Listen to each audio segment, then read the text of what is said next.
তো বন্ধুরা আবার ফিরে এলাম নতুন একটা আনবক্সিং ভিডিও নিয়ে। আজকে আমার কাছে রয়েছে ASUS VivoBook Ultra 14 i3 11 generation laptop. তো আজকে ভিডিওতে আমি তোমাদেরকে এটা আনবক্সিং দেখাবো এবং এর মেন হাইলাইটস ফিচার্সগুলো সম্পর্কে জানাবো, যাতে করে তোমাদেরকে এটাকে পারচেস করা ঠিক হবে কি হবে না সেটা সিদ্ধান্ত নিতে পারো। তো সবকিছু মিলিয়ে এই ভিডিওটা, তো ভিডিওটাকে স্কিপ না করে দেখতে থাকো পিকচারটা ছোট্ট ইন্ট্রোর পর।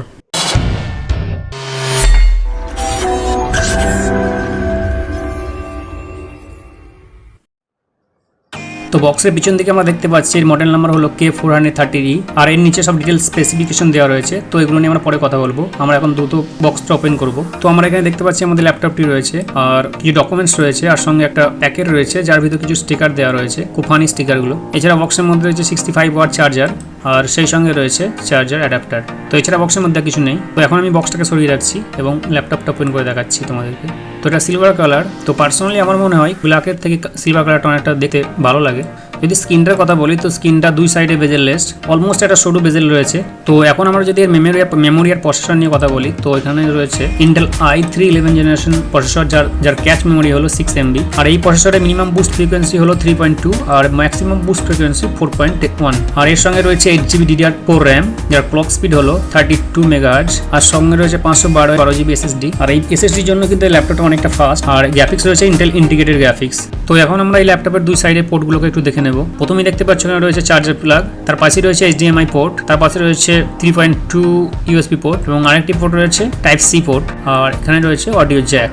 আর এর ঠিক উল্টো দিকে রয়েছে দুটি micro SD card reader port আর দুটি নর্মাল 2.0 USB পোর্ট। তো এই ল্যাপটপ পোর্টগুলোর মধ্যে সবথেকে বড় খারাপ দিক হলো এখানে কিন্তু কোনো রকম ইথারনেট বা ল্যান কানেকশনের জন্য কোনো পোর্ট দেওয়া হয়নি। তো তুমি যদি ল্যান কানেকশন করতে চাও তাহলে তোমাকে কিন্তু এক্সটার্নাল USB টু ইথারনেল পোর্ট নিতে হবে। যত এখানে লেটেস্ট ওয়াইফাই এর সাপোর্ট থাক, তবুও ইথারনেটের স্পিড সবসময় ওয়াইফাই থেকে বেশি হয়। তো আমি এখন মেশিনটা অন করবো। একটা জিনিস এখানে লক্ষ্য করবো, দেখো কিবোর্ডের সঙ্গে কিন্তু LED ব্যাকলিট সাপোর্ট রয়েছে, যার জন্য কিবোর্ডগুলো দেখতে অনেক সুন্দর লাগছে।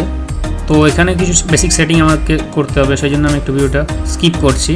তো আমাদের ল্যাপটপে কোনো অন হয়ে গেছে। তো যেমনটা দেখছো ল্যাপটপটা দেখতে তেমন সুন্দর লাগছে। এখানে এন্টার কিটাকে স্পেশালভাবে আইডেন্টিফাই করার জন্য গ্রিন সার্কেল দেওয়া রয়েছে। তো এখন আমি তোমাদেরকে বলবো এখানে ডিসপ্লে কি ফিচার্স রয়েছে। ডিসপ্লের সঙ্গে তোমরা পাচ্ছ এটা full HD backlit supported antiglare IPS display.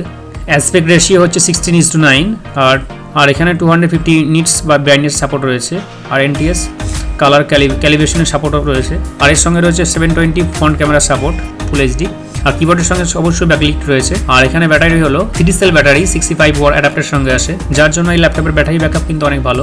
আর এই ল্যাপটপটি অবশ্যই HP সেম বাজেটের ল্যাপটপের থেকে অনেক গুণ ভালো, কারণ হচ্ছে এখানে তুমি যে 3 ফিঙ্গার জেস্টার পাচ্ছ টাচ প্যাডে সঙ্গে ফিঙ্গারপ্রিন্ট, যেটা তুমি এই বাজেটের HP ল্যাপটপের সঙ্গে পাবে না।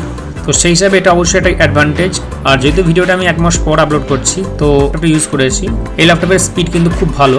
তুমি এখানে লো বা মিডিয়াম সেটিংয়ে আরামসে গেমিং করতে পারবে। আর যদি পিসেল ওয়ার্ক করো তো এখানে অবশ্যই তুমি 4 ঘন্টা ব্যাটারি ব্যাকআপ পেয়ে যাবে। তো এখন দেখে নেবো আমরা এই ল্যাপটপের খারাপ দিকগুলো। তো আমি প্রথমেই বলেছিলাম এই ল্যাপটপের সঙ্গে তোমাকে কিন্তু কোনো ইথারনেট পোর্ট সাপোর্ট পাচ্ছ না। এখানে এই ল্যাপটপের সঙ্গে লাইন কানেকশন করতে চাও তাহলে তোমাকে type C to Ethernet USB to Ethernet port আলাদাভাবে পারচেস করতে হবে, যেটা দাম প্রায় 1000 টাকা মতো। 2 নম্বর হলো এই ল্যাপটপটা তুমি যদি ডে লাইটে ইউজ করো, ওপেন জায়গায় করো, তো ব্রাইটনেস অনেকটাই কম মনে হবে।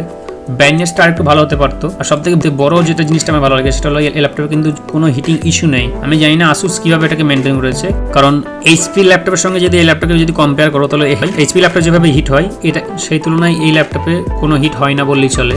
আর যদি সামান্য কখনো হিট হয়, তুমি যদি ল্যাপটপ স্ট্যান্ড ইউজ করো তাহলে তো হিট দেখতেই পাবে না, কারণ আমি HP ল্যাপটপের সঙ্গে যে হিট সমস্যা দেখেছি সেটার তুলনায় এটা আমার খুব ভালো লেগেছে, তাই আমি তোমাদেরকে সঙ্গে শেয়ার করলাম। এছাড়া এই ল্যাপটপের সঙ্গে তোমরা প্রি ইনস্টল উইন্ডোজ 10 এবং অফিস ফ্রিতে পেয়ে যাচ্ছ, এবং উইন্ডোজ 10 থেকে উইন্ডোজ 11 ফ্রিতে আপগ্রেডের সুবিধা রয়েছে। এছাড়া এখানে RAM বা মেমোরি কার্ডকে এক্সটেন্ড করার সুবিধাও রয়েছে।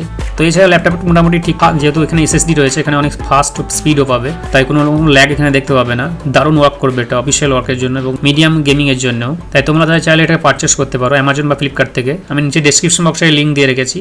তো এই ছিল আজকে ভিডিও। আশা করি ভিডিওটা ভালো লেগেছে। আর এই ল্যাপটপ সম্পর্কে যদি তোমাদের কোনো রকম প্রশ্ন থাকে আমাকে নিচে কমেন্ট বক্সে জানাতে পারো। তো ততক্ষণের জন্য সবাই ভালো থাকো, সুস্থ থাকো। দেখা হবে নেক্সট ভিডিওতে নতুন কোনো টপিকের সঙ্গে। ধন্যবাদ।